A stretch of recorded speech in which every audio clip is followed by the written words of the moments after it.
Hello everyone, नमस्कार।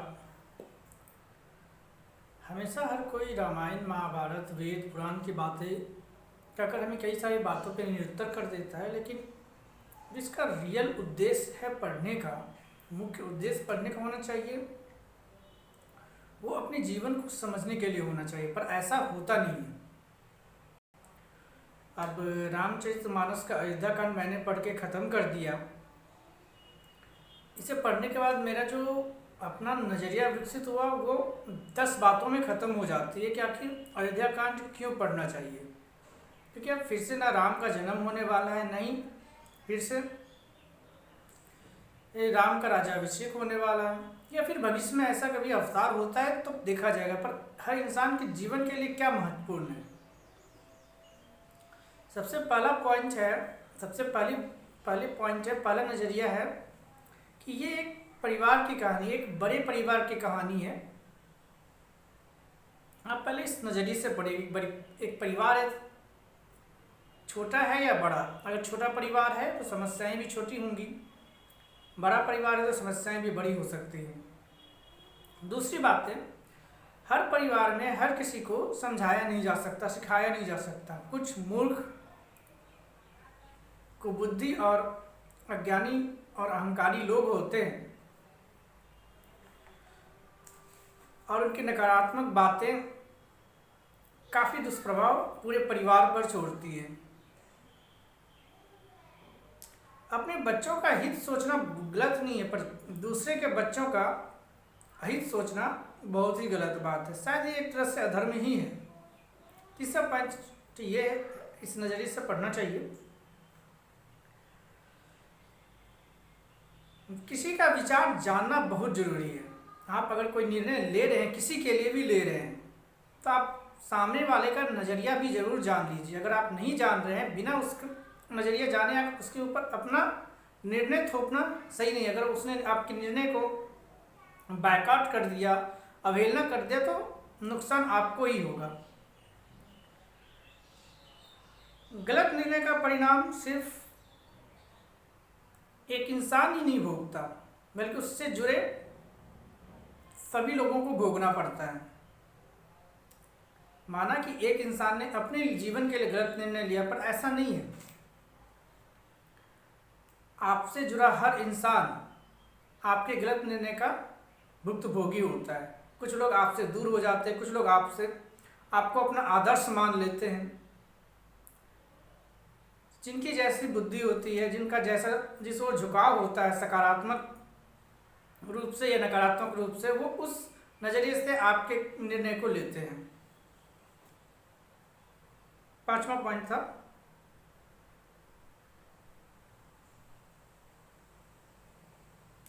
बिना विचार जाने किसी को अपने निर्णय थोपने का परिणाम खुद को बुरा भला सुनने जैसा ही हो सकता है। क्योंकि आप सामने वाला किस नज़रिए से किसको क्या देख रहा है ये आपको नहीं पता हो, आपके निर्णय के बारे में वो क्या सोचेगा ये आप नहीं जानते हो, तो उसी के हाथों आपको भला बुरा सुनने का अवसर प्राप्त हो सकता है। सातवां पॉइंट है, अक्सर हम लोग ये कहते हैं कि माता पिता, गुरु, स्वामी या जनसभा के निर्णय को मानना चाहिए। और आपके नज़रिए से वो निर्णय गलत है, तो आप अपने जीवन के लिए आप सहज छोड़ तो सकते हैं। ये ऐसा कहीं नहीं लिखा है कि समझाने के क्रम में जो लिखा गया है, लोग इन अर्थों का हमेशा गलत अर्थ निकालते हैं कि मानना चाहिए। अगर माता पिता गलत निर्णय ले रहे तो क्या बच्चों को मान लेना चाहिए?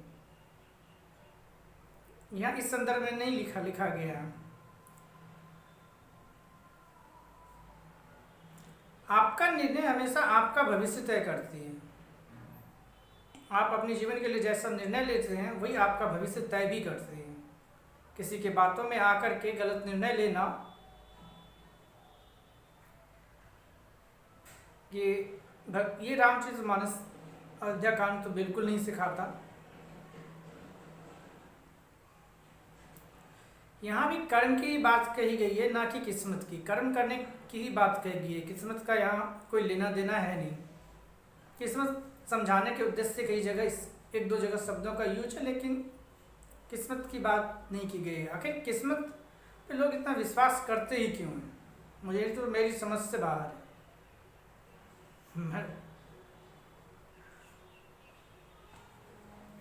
और 10वां पॉइंट जो लास्ट है, जो सबसे ज़्यादा है, कि आपके जीवन में कभी भी आकस्मिक कोई ऐसी घटना घट सकती है जिसका आपने कभी भी अपने जीवन में सोचा भी नहीं होगा।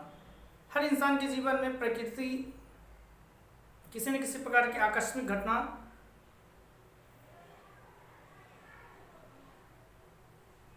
घटा देती है, इसमें कहीं कोई संशय वाली बात नहीं है। हमेशा कभी न कभी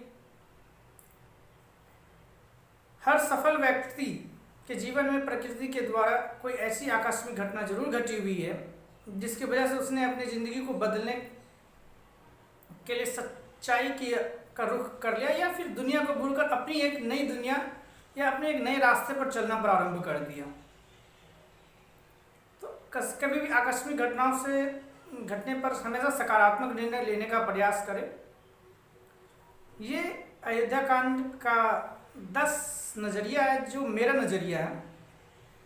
मैं कोशिश करूँगा मैं इन 10 पॉइंट को थोड़ा थोड़ा डील कर दूँ, क्योंकि ज़्यादा डीलिंग करने के लिए तो आप लोग के पास तो साधु हैं, सन्यासी हैं, पंडित हैं, मौलवी हैं, फ़कीर हैं, हर कोई है ही, कोई न किसी रूप में पूरा का पूरा बड़ा रस लेकर सुनते हैं लोग। सुनिए, सीखते क्या हैं?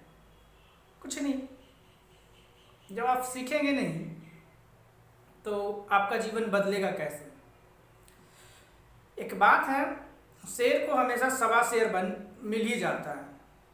आप कितना भी पढ़ लें, एक न एक दिन कोई ऐसा इंसान आपसे टकराएगा ही जो आपसे ज़्यादा ज्ञानी होगा।